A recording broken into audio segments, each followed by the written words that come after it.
Hello बच्चों, मैं Kripashankar NMIMS मंथन में आपका हार्दिक स्वागत करता हूं। प्यारे बच्चों, आज का हमारा जो क्लास है वो सामाजिक विषय से संबंधित है। अगर हम बात करें सामाजिक विषय की तो कम समय में बेहतर तैयारी कैसे किया जाए, तो इसके लिए एक श्रृंखला कंटिन्यू है। जो अभी तक एनएमएमएस एग्ज़ाम में प्रश्न पूछे गए हैं उन्हीं प्रश्नों को आधार बना करके एक श्रृंखला कंटिन्यू की गई है। उसी श्रृंखला के क्रम में आज का हमारा जो टॉपिक है वो 2016 के पेपर का पार्ट 2 है। इसके पहले हम 2015 और 2016 के पेपर का पार्ट 1 अपलोड कर दिया है। ठीक है, अगर आप उन वीडियोस को नहीं देखे हैं तो पहले आप उन वीडियोस को अवश्य देख लीजिएगा, फिर आप इस वीडियो को ध्यान से देखिएगा। ठीक है, चलिए शुरू करते हैं आज का क्लास। अगर हम आज के क्लास की बात करें तो सबसे पहले रिहंद घाटी परियोजना।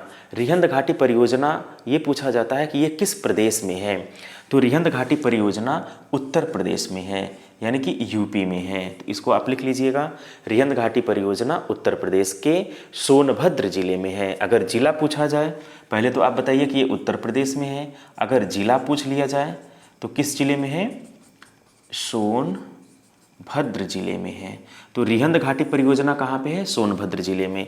यहाँ से संबंधित एक और क्वेश्चन पूछता है कि इस बांध के जस्ट पीछे एक झील बनाई गई है जिसे कृत्रिम झील कहते हैं। वह झील भारत की सबसे बड़ी झील है जिसका नाम है गोविंद बल्लभ पंत झील। तो इसी बांध के जस्ट पीछे एक झील बनाई गई है, उस झील का नाम है गोविंद बल्लभ पंत झील। ये कृत्रिम झील है। ये कैसी झील है, यह कृत्रिम झील है और ये भारत की सबसे बड़ी झील है। भारत की ये सबसे बड़ी झील है। तो इतनी सारी बातों को आपको मेंशन करना है। रिहंद घाटी परियोजना उत्तर प्रदेश राज्य में स्थित है। किस जिले में है, सोनभद्र जिले में है।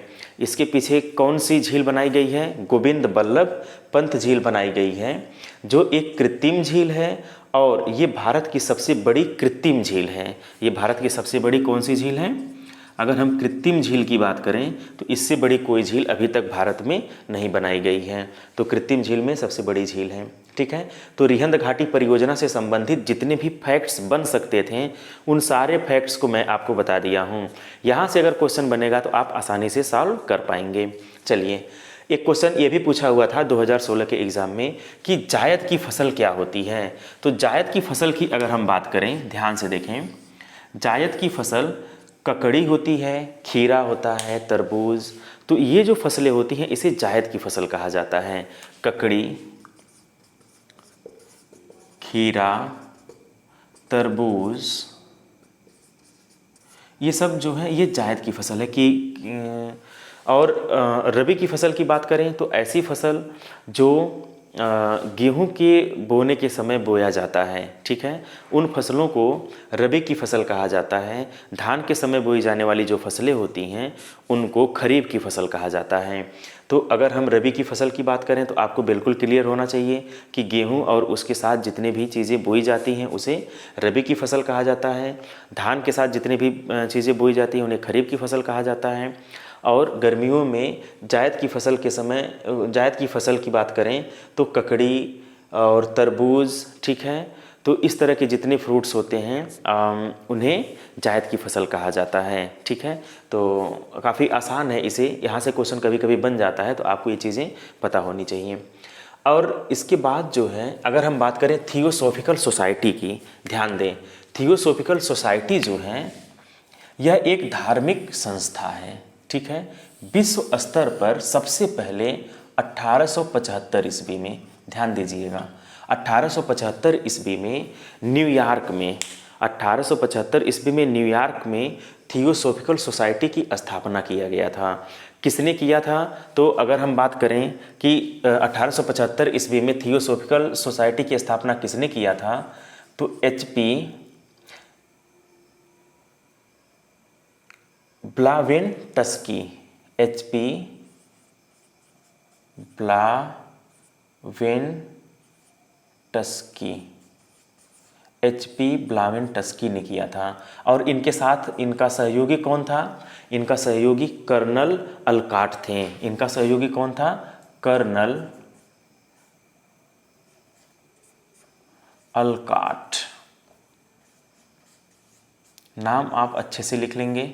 कर्नल अलकाट और HP ब्लावेनस्की ने थियोसॉफिकल सोसाइटी की स्थापना न्यूयॉर्क में किया था। न्यूयॉर्क कहाँ पे है? अमेरिका में स्थित एक प्रसिद्ध शहर है न्यूयॉर्क, और वहीं पर इन लोगों ने किया था। HP ब्लावेनस्की जो है यह रूसी महिला थी। HP ब्लावेनस्की कहाँ की महिला थी? रूसी महिला थी। और थियोसॉफिकल सोसाइटी यह एक धार्मिक संस्था होती है। तो वैश्विक स्तर पर, विश्व स्तर पर सबसे पहले 1875 ईस्वी में न्यूयॉर्क में थियोसॉफिकल सोसाइटी की स्थापना की गई थी। ठीक है, इसकी पहल किसने किया था? HP ब्लावेनस्की और कर्नल अलकाट ने किया था। तो आई थिंक आपको ये चीज़ें बिल्कुल अच्छे से समझ में आ रही होंगी। और अगर हम बात करें भारत में कि भारत में सबसे पहले इसकी शुरुआत किसने किया था, तो भारत में एनी बेसेंट ने किया था। 1882 ईस्वी में भारत में इसकी शुरुआत किसने किया था? एनी बेसेंट ने किया था। तो इस चीज़ को भी आप लोग मेंशन कर लीजिएगा, नोट डाउन जरूर कर लीजिएगा कि भारत में थियोसॉफिकल सोसाइटी की स्थापना किसने किया था। काफ़ी इंपॉर्टेंट है, NMMS एग्ज़ाम में इससे प्रश्न पूछे गए हैं, तो इसलिए जो है पूरा डिटेल आपको इसका पता होना चाहिए। तो अगर हम बात करें भारत की, तो भारत में एनी बेसेंट ने किया था। एनी बेसेंट, ये मार्कर थोड़ा अच्छा नहीं चल रहा है। एनी बेसेंट, ठीक है, एनी बेसेंट ने कब किया था? 1882 ईस्वी में थियोसॉफिकल सोसाइटी की स्थापना। ठीक है, रामकृष्ण परमहंस की स्थापना, तो रामकृष्ण मिशन की स्थापना, तो रामकृष्ण मिशन जो है रामकृष्ण परमहंस के नाम पर रखा गया था। ये स्वामी विवेकानंद अपने गुरु के नाम पर एक मिशन चलाएं जिसे रामकृष्ण मिशन कहा गया। तो रामकृष्ण मिशन की स्थापना किसने किया था? तो रामकृष्ण मिशन की स्थापना,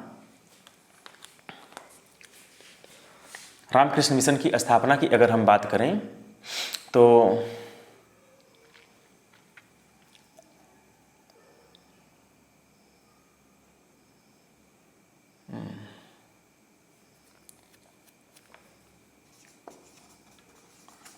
स्वामी विवेकानंद,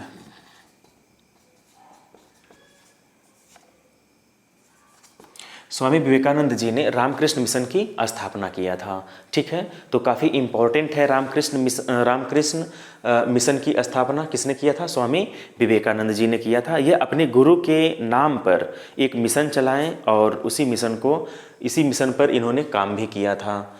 दी सर्वेंट ऑफ इंडियन सोसाइटी की स्थापना किसने किया था? तो दी सर्वेंट ऑफ इंडियन सोसाइटी, आप ध्यान से देखिए, 1905 की बात है। दी सर्वेंट ऑफ इंडियन सोसाइटी 1905, जब बंगाल का विभाजन होने लगा था उसी समय या उसी दौरान जो है दी सर्वेंट ऑफ इंडियन सोसाइटी की स्थापना की गई थी। ये महात्मा गांधी के जो गुरु थे गोपाल कृष्ण गोखले, गोपाल कृष्ण गोखले, गोपाल कृष्ण गोखले जी ने दी सर्वेंट ऑफ इंडियन सोसाइटी की स्थापना की थी। यानी कि भारत माता की सेवा करने के लिए आवश्यकता है नौजवानों की, नवयुवकों की या लोगों को आगे बढ़ने की, तो उसी समय दी सर्वेंट ऑफ इंडियन सोसाइटी की स्थापना इन्होंने किया था 1905 ईस्वी के आसपास। ठीक है, तो ये कुछ प्रश्न थे जो पार्ट 1 के छूटे हुए प्रश्न थे जिनको मैंने डिस्कस कर दिया है। ठीक है, भारत में प्रचलित शासन प्रणाली, अब आप बताएं भारत में प्रचलित जो शासन प्रणाली है वो कैसी शासन प्रणाली है? अध्यक्षात्मक है या फिर संसदीय शासन प्रणाली है? तो बहुत ही सिंपल, संसदीय शासन प्रणाली है। भारत में जो प्रचलित शासन प्रणाली है वो कैसी शासन प्रणाली है? संसदीय शासन प्रणाली है। इसे कहाँ से लिया गया है? इसे ब्रिटेन से लिया गया है। ठीक है, संसदीय शासन व्यवस्था को। भारत के केंद्रीय मंत्रिपरिषद सामूहिक रूप से किसके प्रति जिम्मेदार होता है? लोकसभा के प्रति जिम्मेदार होता है कि राज्यसभा के प्रति जिम्मेदार होता है कि राष्ट्रपति के प्रति जिम्मेदार होता है? राष्ट्रपति के प्रति या स्पीकर के प्रति? स्पीकर, स्पीकर यानी कि लोकसभा अध्यक्ष, स्पीकर को क्या कहा जाता है? लोकसभा अध्यक्ष। तो भारत का जो केंद्रीय मंत्रिपरिषद है ये सामूहिक रूप से किसके प्रति जिम्मेदार होता है? लोकसभा, राज्यसभा, राष्ट्रपति या लोकसभा अध्यक्ष यानी स्पीकर के प्रति जिम्मेदार होता है। तो इसका जो आंसर होगा वो होगा लोकसभा के प्रति जिम्मेदार होता है। किसके प्रति? लोकसभा के प्रति। लोकसभा, एकदम याद रखिएगा, ये क्वेश्चन बहुत ज़्यादा इम्पोर्टेंट है और ये कई बार क्वेश्चन पूछा जा चुका है। और जब मैं लोकसभा पढ़ा रहा था, लोकसभा के लिए लोकसभा और राज्यसभा की एक मैंने वीडियो पहले ही अपलोड कर दिया है, उसमें इन सारी चीज़ों को बहुत डिटेल मैंने बताया है। आप वहाँ से जा कर के इस वीडियो को देखेंगे तो आपको और अच्छी चीज़ें समझ में आ जाएंगी। ठीक है, तो इन सारे क्वेश्चंस के जवाब आपको वहाँ मिल जाएगा। वैसे अगर इस क्वेश्चन का आंसर देना रहे तो आप इसका आंसर लोकसभा लगा देंगे कि जो मंत्रिपरिषद होता है वो सामूहिक रूप से सिर्फ लोकसभा के प्रति जिम्मेदार होता है। ठीक है, पंचशील सिद्धांत किससे संबंधित है? तो पंचशील सिद्धांत की अगर हम बात करें तो पंचशील सिद्धांत जो है वो पीटी नेहरू से संबंधित है। किससे संबंधित है? पीटी नेहरू से संबंधित है। अगर हम बात करें पंचशील सिद्धांत की तो 28 अप्रैल 1954 में एक समझौता होता है, दिल्ली में एक समझौता होता है जो चीन और भारत के बीच में समझौता होता है। किसको लेकर के? तिब्बत को लेकर के एक समझौता हुआ। उसी समझौते को पंचशील नाम दिया गया था। तो तिब्बत के मामले में भारत को हस्तक्षेप नहीं करना था। तो इस मैटर को लेकर के एक समझौता होता है पंडित जवाहरलाल नेहरू और चीन के प्रधानमंत्री के बीच में। कहाँ पे होता है? दिल्ली में होता है। ठीक है, तो इसी समझौते को पंचशील नाम दिया गया है। तो ये क्वेश्चन कई बार पूछा हुआ है कि पंचशील का सिद्धांत जो है किससे संबंधित है? तो पीटी नेहरू से संबंधित होता है। ठीक है, और किसको लेकर के समझौता हुआ था? तिब्बत को लेकर के समझौता हुआ था। कहाँ पर समझौता हुआ था? तो ये समझौता दिल्ली में हुआ था। कब हुआ था? 1954 ईस्वी में हुआ था, 28 अप्रैल 1954 ईस्वी में। तो आप इन सारे पॉइंट्स को भी मेंशन करते जाएंगे। ठीक है, राज्य के नीति निदेशक सिद्धांत किस देश से लिया गया है? किस देश से लिया गया है? तो अगर हम बात करें कि राज्य के नीति निदेशक सिद्धांत जो है ये आयरलैंड से लिया गया है। कहाँ से लिया गया है? आयरलैंड से। बहुत ही इम्पोर्टेंट है।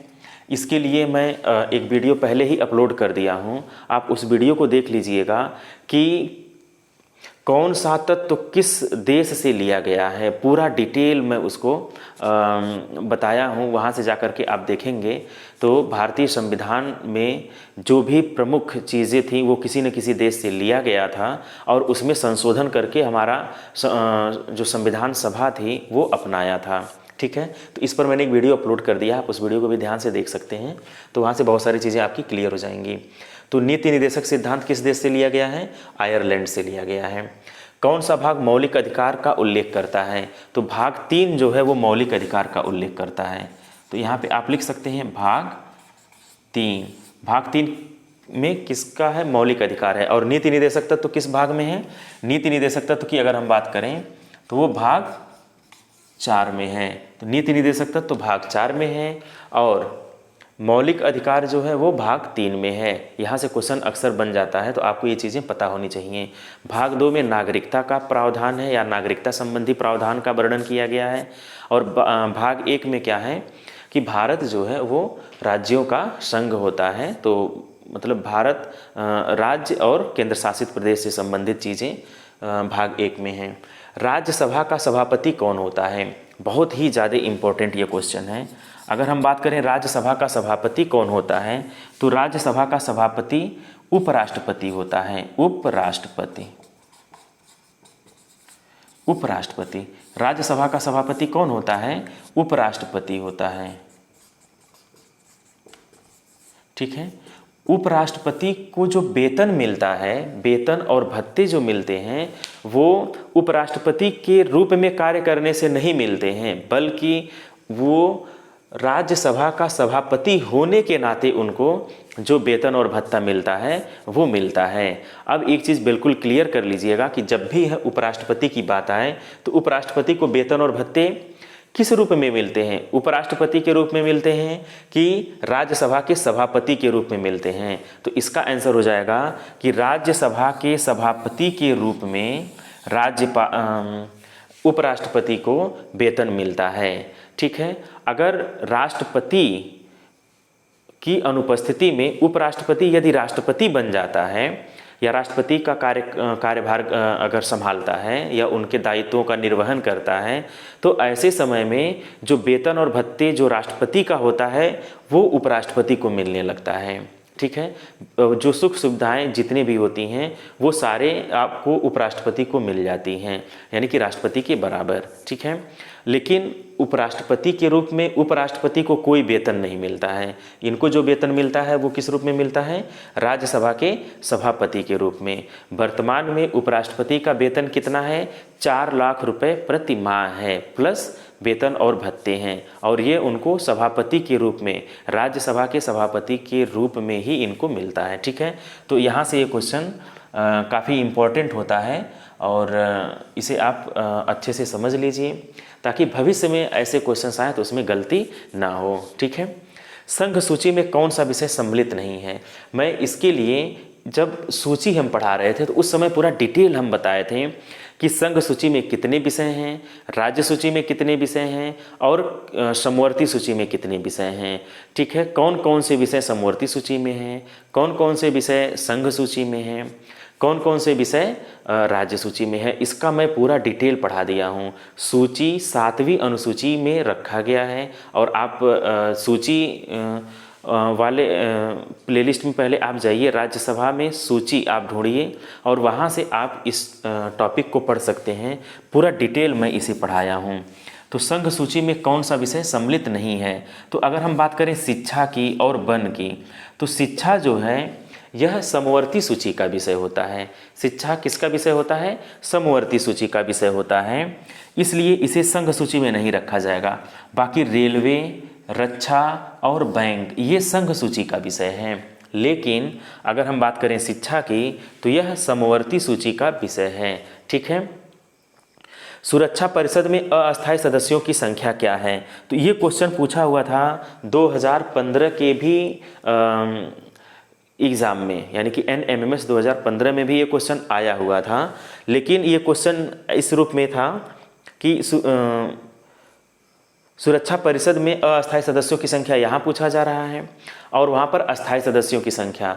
तो सुरक्षा परिषद में ये संयुक्त राष्ट्र संघ की एक संस्था है, सुरक्षा परिषद। ठीक है, एक अंग है। कुल 6 अंग होते हैं संयुक्त राष्ट्र संघ में, जिसमें सबसे महत्वपूर्ण अंग की अगर हम बात करें तो सुरक्षा परिषद होता है। सुरक्षा परिषद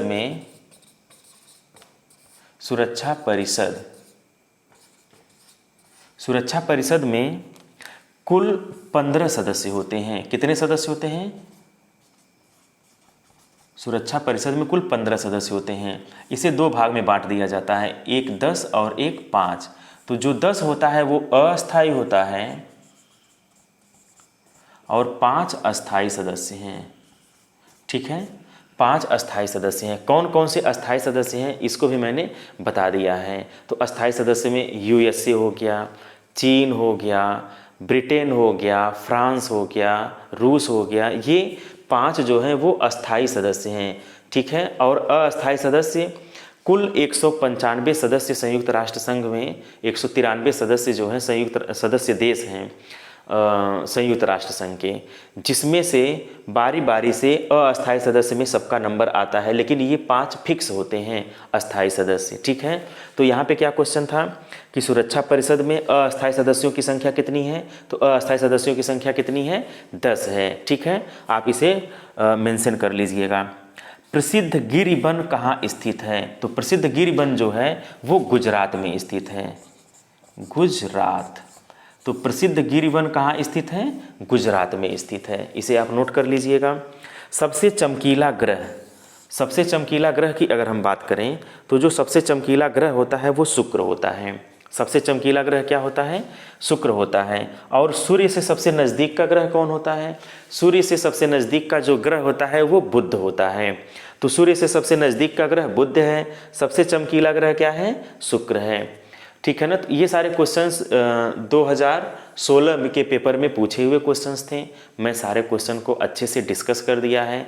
आप इस वीडियो को एक बार और दो बार अगर अच्छे से देख लेते हैं तो फिर कोई कन्फ्यूज़न भी नहीं रह जाएगा और आपको एक एक चीज़ें याद भी हो जाएंगी, यानी कि आप कम समय में एक बेहतर तैयारी कर सकेंगे। अगर हमारी वीडियो आपको अच्छी लगी हो तो आप हमारे चैनल को अवश्य सब्सक्राइब करिएगा, लाइक करिएगा और बेल आइकन को भी प्रेस कर दीजिएगा ताकि हमारा जितने भी नोटिफिकेशन हो आपको आसानी से प्राप्त हो जाएं। Okay, thank you.